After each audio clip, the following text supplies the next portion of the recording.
Mes frères et sœurs bien-aimés, que la grâce de notre Seigneur Jésus-Christ soit avec vous tous. Aujourd'hui, je veux vous parler d'un sujet qui est au cœur même de notre foi. Un commandement qui distingue les enfants de Dieu des enfants du monde. L'amour radical. Pas un amour de sentiment, mais un amour de décision. Un amour qui coûte, qui crucifie la chair et qui révèle Christ au monde à travers nous. Avant de prier, écoutons ce que l'Esprit dit à l'Église à travers sa parole. Nous allons voir ce que signifie aimer comme Christ a aimé. Avant de prier, prenons un moment pour écouter la parole de Dieu, puis nous prierons ensemble. Jésus a dit dans Jean 15, 12 « Voici mon commandement. Aimez-vous les uns les autres comme je vous ai aimé. » Si tu es un enfant de Dieu, l'amour n'est pas une option, c'est la manière dont tu dois penser, parler et agir.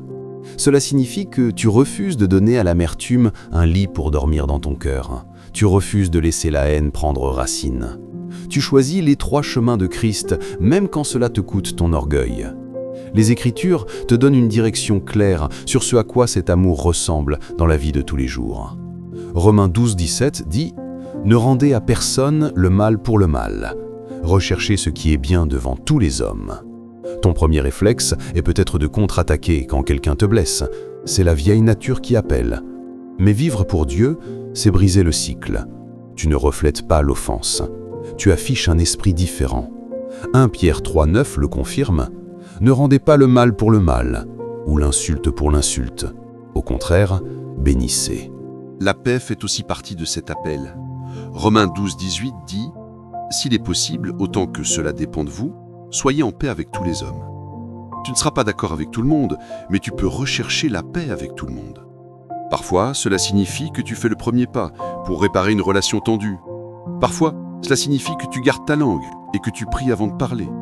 Proverbe 15.1 te rappelle « Une réponse douce calme la fureur. » La paix, c'est le courage de choisir des mots qui guérissent et des actions qui restaurent.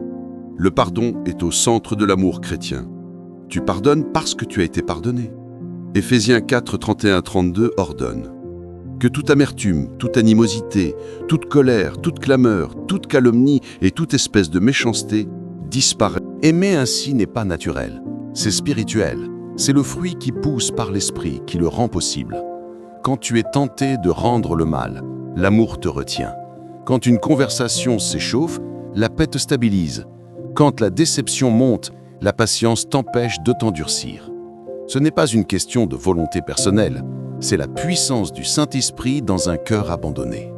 Comment pratiquer cela quand la blessure est réelle et l'offense fraîche? Commence par la prière. Demande à Dieu de sonder ton cœur et d'enlever le poison du ressentiment. Prononce la bénédiction sur ceux qui t'ont fait du tort, même si tes sentiments traînent derrière tes paroles. Établis des limites quand la sagesse l'exige, mais garde ton cœur libre de malveillance. Recherche la réconciliation quand c'est sûr et possible. Garde les yeux sur Christ, qui t'a aimé quand tu étais à ton pire.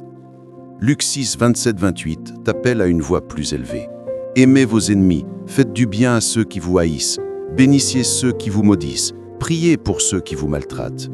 Poursuis la paix activement.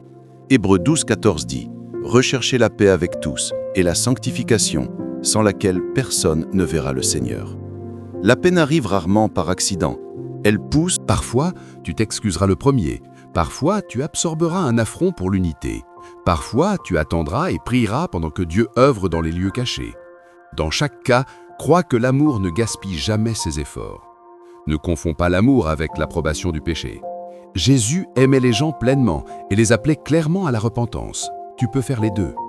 Dis la vérité, mais fais-le avec compassion, en te souvenant de ton propre besoin de grâce. Tiens à tes convictions, mais que ta posture ressemble à celle de Christ. Le monde est divisé sur bien des lignes, mais l'Église est appelée à être connue par l'amour. Jean 13, 35 déclare « À ceux-ci, tous connaîtront que vous êtes mes disciples, si vous avez de l'amour les uns pour les autres. » Alors, choisis la voie de Jésus. Débarrasse-toi de l'amertume. Refuse de rendre une offense pour une offense. Recherche la paix là où tu le peux. Pardonne rapidement. Honore librement. Aime profondément. Si quelqu'un te blesse, il est dans ton intérêt de pardonner et d'avancer. Ta liberté se trouve à les relâcher entre les mains de Dieu. Aime comme Christ, parce que Christ t'a aimé. Efforce-toi. Père, tu vois chaque partie de moi et pourtant tu m'invites à me rapprocher. Merci pour ton amour parfait qui ne se fatigue pas et qui ne garde pas un registre de mes torts. Je te demande de me remplir à nouveau de ton esprit afin que ma vie reflète ton cœur. Rends-moi audacieux et courageux dans l'amour. Apprends-moi à bénir ceux qui me maudissent et à prier pour ceux qui me maltraitent, comme tu l'instruis dans Matthieu 5, 44 et Luc 6, 27, 28. Agis dans ma vie et dans ma maison. Éloigne toute influence obscure et toute pensée qui alimente la colère, l'orgueil ou le ressentiment. Remplace-les par un amour, une espérance, une foi et une paix qui coulent de ta présence. Je m'accroche à ta promesse dans Sophonie 3, 17. L'Éternel, ton Dieu, est au milieu de toi comme un héros qui sauve. Il fera de toi sa plus grande joie. Il gardera le silence dans son amour, il poussera des cris de joie à ton sujet. Si tu es avec moi, il n'y a pas de place pour la haine, la Je te remercie, Père, de m'aimer si complètement. Ton amour me stupéfie, comme ta parole le dit dans 1 Jean 4, 7 et 8. Bien-aimés, aimons-nous les uns les autres, car l'amour est de Dieu, et quiconque aime est né de Dieu et connaît Dieu. Celui qui n'aime pas n'a pas connu Dieu, car Dieu est amour. Seigneur, que ma vie révèle que je te connais vraiment. Produis en moi un amour qui endure avec patience et sérénité. Un amour qui est bon et attentionné. Transforme mon cœur pour qu'il ne soit pas jaloux ou envieux. Garde-moi de me vanter et d'avoir un esprit fier ou arrogant. Enseigne-moi la beauté de l'humilité. Sauve-moi de ma nature pécheresse et entraîne-moi. Saint-Esprit, remplis-moi du fruit que toi seul peux faire grandir. Produis en moi l'amour, la joie, la paix, la patience, la bonté, la bienveillance, la fidélité, la douceur et la maîtrise de soi. Que ces qualités façonnent ma première réaction et ma décision finale. Vêt-moi de compassion, de bonté, d'humilité, de douceur et de patience. Apprends-moi à supporter les autres et à pardonner comme j'ai été pardonné. Et, par-dessus toutes ces grâces, aide-moi à revêtir l'amour, qui est le lien de la perfection. Seigneur, donne-moi un cœur pur. Crée en moi ce que je ne peux pas créer par moi-même. Je prie avec le psaume 51, 10. « Ô Dieu, crée en moi un cœur pur, renouvelle en moi un esprit. » Jésus, je te demande que ta présence règne sur ma vie. Remplis-moi de tant de ton amour que bénir ceux qui me maudissent devienne mon réflexe naturel. Donne-moi la force de prier pour ceux qui me maltraitent, non par devoir, mais par une compassion qui coule de ton cœur. Conduis-moi à pardonner comme j'ai été pardonné, à servir comme j'ai été servi et à aimer comme j'ai été aimé. Je bénis ton nom, Roi Jésus. Merci d'avoir exaucé cette prière. Au nom puissant de Jésus, je prie. Amen.